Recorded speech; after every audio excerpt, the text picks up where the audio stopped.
Hi friends, welcome back to our channel. నా పేరు నాగేష్, శ్రీరంగపురం. ఈరోజు ప్రిడిక్షన్ కాకుండా నిన్న జరిగిన match SRS versus CSK.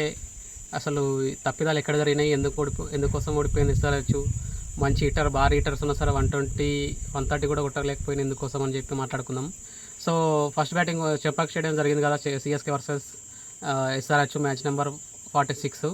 So first toss గెలిచి కూడా ఫస్ట్ ఫీల్డింగ్ ఎంచుకున్నారు మనకు మన ప్యాట్ కమిన్స్.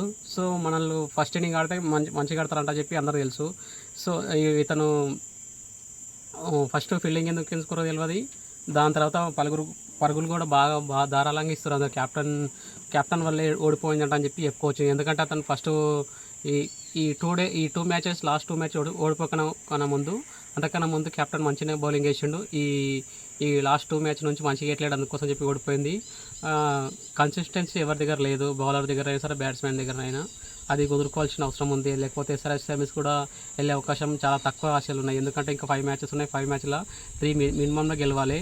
సో ఇప్పటికే ఛాన్స్ అయితే పోయిందని ఏం లేదు. కాకపోతే ఇట్లనే ఆడితే కన్ఫామ్గా ఇంకా ఆశలు గల్లంత అయినట్టే. నేనైతే ఫైనల్ కూడా కొడుతుందని అని చెప్పి ఆశలు ఉన్నాయి. ఇట్లా ఆడితే అయితే కష్టము. వాళ్ళు ఎంత 213 కొట్టాలి. అసలు వాళ్ళు చాలా చిన్న స్కోర్ ఎస్ఆర్హెచ్ కదా. ఈ బ్యాట్స్మెన్ అందరు ఫామ్లోనే ఉన్నారు, కానీ వాళ్ళకి మంచిగా ఆడారు, మంచిగా కొట్టారు. మన వాళ్ళే కొంచెం విఫలమైంది. సో పతిరానా 4 వికెట్ తీసిండు. దేశపాండే ఫస్ట్ ఓవర్లో, సెకండ్ ఓవర్లోనే 2 వికెట్లు పడే వరకు మొత్తం రివర్స్ అయిపోయి గేమ్ చేంజ్ చేసిన అతనే దేశపాండే. సో అతను ఫామ్లో ఉన్నారు, మంచిగా అయిపోయింది. ఇప్పటికైనా సరే 4th పొజిషన్లో ఉండు 10 పాయింట్స్ తోటి. 10 మ్యాచెస్ ఆడిన 10 మ్యాచెస్లో 10 పాయింట్స్ ఉన్నాయి. 9 మ్యాచెస్లో 10 పాయింట్స్ ఉన్నాయి. సో ఇప్పటికైనా సరే మనకు ఛాన్స్ ఉంది, 99% ఉంది. బట్ నెక్స్ట్ మ్యాచెస్ చూస్ చేసుకోవాలి. సో ఇంకా ట్రావిస్ హెడ్ అయితే మంచి ఫామ్లోనే ఉన్నాడంట అని చెప్పి అనుకున్నాం. మంచి ఊపుల మీద 6 కొట్టిండు.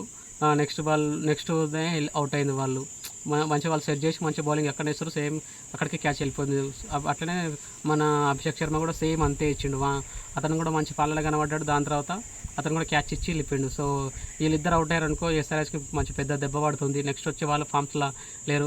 ఎవ్రీ మ్యాచ్ వాళ్ళిద్దరు ఆడాలంటే రిస్క్ అవుతుంది కదా. దాని తర్వాత మిడిల్ ఆర్డర్లో వచ్చేసి మరకం కూడా కొంచెం చూసి ఆడతాడని చెప్పి అనిపించింది. దాని తర్వాత పతిరానా వచ్చేసి క్లీన్ బౌల్ చేసేసి వెళ్ళిపోయిండు.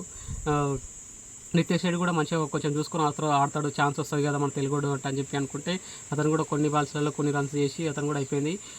నేను అనుకున్నట్టు లాస్ట్లో చెప్పినట్టు క్లాసిన్ అయితే కొన్ని బాల్స్ ఆడకున్నా సరే పర్లేదు అని చెప్పి 100 స్ట్రైక్ రేట్ చేసినా సరే మెయింటైన్ చేసినా సరే పర్లేదు అని చెప్పి అనుకుంటే మొత్తము 20 బాల్స్ 22 బాల్స్ అయినా సరే అంతే యావరేజ్ స్కోర్ చేసిండు. అతను కూడా ఫస్ట్ 2-3 మ్యాచెస్ మంచిగా ఆడింది. దాని తర్వాత మొత్తం విఫలం అవుతుండు. అతను కూడా కుదురుకుంటే అనుకో మంచిగా గెలిచే అవకాశాలు ఉండే. ఇక నెక్స్ట్ వచ్చేసి షాబాజ్ అహ్మద్ పర్వాలేదు అనిపించిండు. ప్యాట్ కమిన్స్ అట్లానే ఉంది. సో ఫస్ట్ బ్యాటింగ్ మనకు టాస్ గెలిచినప్పుడు బెస్ట్ బ్యాటింగ్ తీసుకుంటే బెటర్ అని చెప్పి నాకు అనిపిస్తుంది. సో ఓవరాల్గా అయితే లాస్ అయినాము. పాయింట్స్ అయితే 10 పాయింట్స్ ఉన్నాయి మనకు 9 మ్యాచెస్ ఆడి కూడా.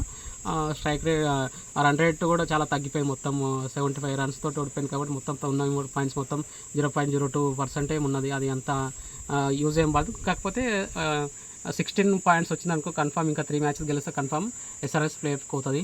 సో మీరు ఎందుకోసం ఓడిపోయిందంట అని చెప్పి అనుకుంటారో సో కామెంట్ చేయండి కన్ఫామ్గా. ఇంకేమన్నా చెప్పాలనుకుంటే నెక్స్ట్ మ్యాచ్లో కన్ఫర్మ్ ప్రెడిక్షన్లో చెప్పేస్తాను. ఇట్లనే చూస్తూనే ఉండండి Nagesh Srirangapuram YouTube channel. Thank you for watching. Bye.